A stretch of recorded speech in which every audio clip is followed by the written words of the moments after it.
You're not supposed to be focusing on me and how I look. You're supposed to focus on what I'm reading to you. So just have me disappear and see if you can map what I'm telling you onto your life and let me know what you got. The source of charisma, serene passion. Being given being and action by being up to something bigger than yourself is the source of serene passion, charisma, required to lead and to develop others as leaders. And the source of persistence, joy in the labor of, when the path gets tough, asserts Earhart and others 2022 below.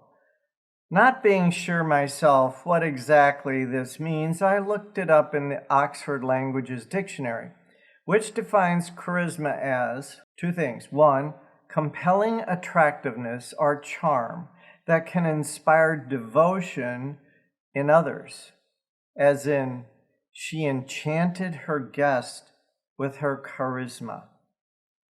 Or meaning two, a divinely conferred power or talent, originating from Greek charis, that's K-H-A-R-I-S, and later charisma, K-H-A-R-I-S-M-A, meaning favor or grace. Then, in the mid-17th century, charisma, in the sense too, via ecclesiastical Latin. Similar words to sense one are charm, presence, aura, personality, drawing power, appeal, allure, attractiveness, pull, magic, spell, mystique, glamour. There are articles on developing charisma which seem primarily to focus on something a person must do personally, like being approachable and pleasant.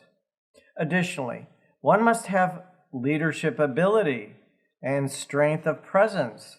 And in order to do that, one must think positively, somehow be persuasive, communicate a compelling vision, strong communication skills, motivate people to do hard jobs, be cheerful, bounce back, resilience, and high self-esteem. I don't know about you, but that is not the way I wound up being. And yet, having taken on a project that was way bigger than myself, that fulfilled issues of fundamental importance for myself and others that were interested parties, more about that here, opened up a new world for me. It was as if I had some superpowers compared to the way I had been. All of those extraordinary qualities seemed to just become part of who I am naturally, or as the author says, part of my natural self-expression. So about the serene passion. Serene, meaning calm, peaceful, untroubled, tranquil. Passion, meaning strong and barely controllable emotion. This says we're having a strong, barely controllable emotion and yet calm at the same time. Mapping all of that onto my life, what happened when I began communicating regarding being up to my something bigger than myself, which was, in my case, communicating the vision of Ukraine, having a magnitude of reduction in suicide.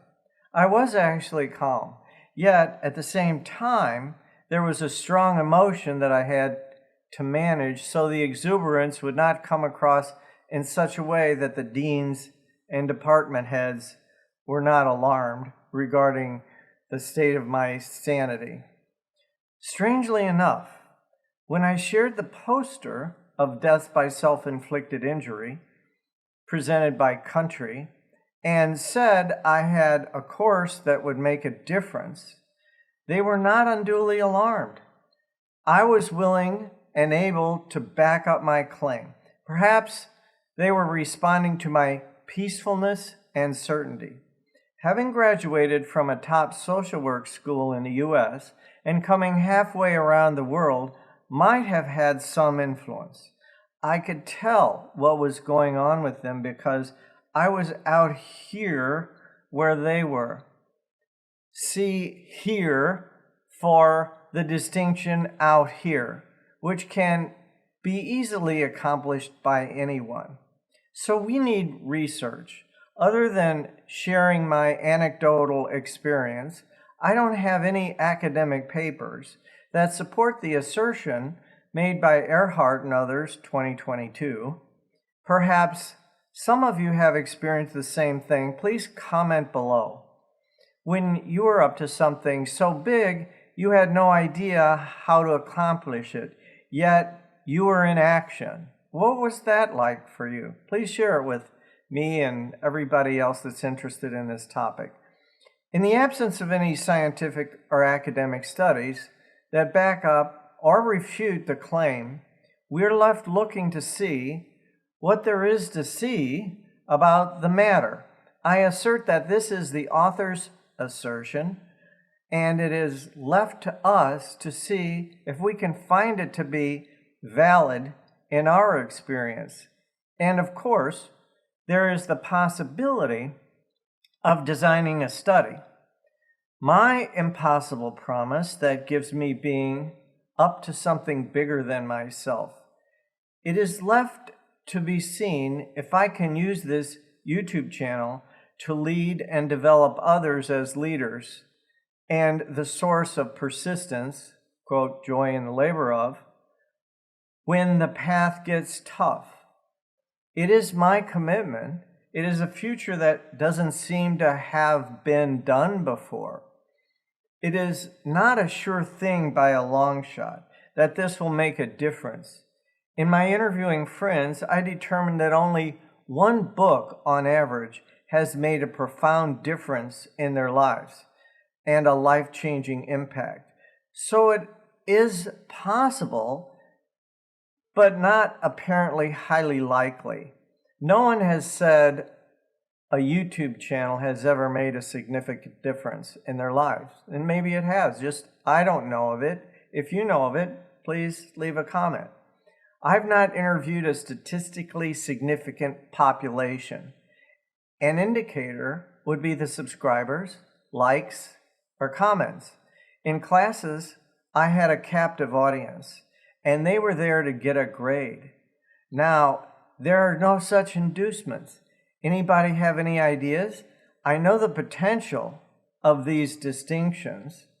It looks like I will need to develop yet another skill set that I know nothing about currently, and yet another new world in joy of the labor of. What artificial has intelligence had to say about this? Well, there is this little pencil lurking on the left side. It was shadowing my typing line in Google Docs. It is as if it was looking over my shoulder as I write, and the pencil tracks my typing line by line to chime in at any moment. All of a sudden, most of the article was highlighted in an eerie light lime green. I hovered over the pencil, and it identified itself as "Help Me Write Labs." So I thought I would throw it a curveball and ask, is there anything else I should say? And this is what it responded with, also highlighted in the same eerie green light. So I quote artificial intelligence. It said, "Based on your context, it sounds like you are trying to achieve something big and important. You are feeling passionate about it, but also a bit nervous about whether you will be able to succeed. You are wondering if there is any research that supports the idea that it is possible to be serene and passionate at the same time. I think it is great that you are pursuing something that you are passionate about. It is important to have goals and dreams in life, and it's also important to believe in yourself and your ability to achieve your goals. I don't know of any research that specifically supports the idea of being serene and passionate at the same time. However, I do believe it is possible. I think that when you are truly passionate about something, it can give you a sense of peace and calm. You know that you are doing something that is important to you, and that can be very grounding feeling. Of course, there will be times when you feel nervous or scared. That is normal. But if you keep your focus on your goal and your passion, you will be able to overcome these challenges. I wish you all the best in your journey. I believe in you. That was from artificial intelligence, and I'm thinking I'm going to trip it up by my clever question. Well, it kind of outdid itself. It's missing some things, but its ability to understand and reflect is quite unusual. It's pretty impressive. In 5 years from now, it will be another world we live in for sure. Well, so what do you see about this? Please leave a comment. I will answer everyone. Thank you. I love you.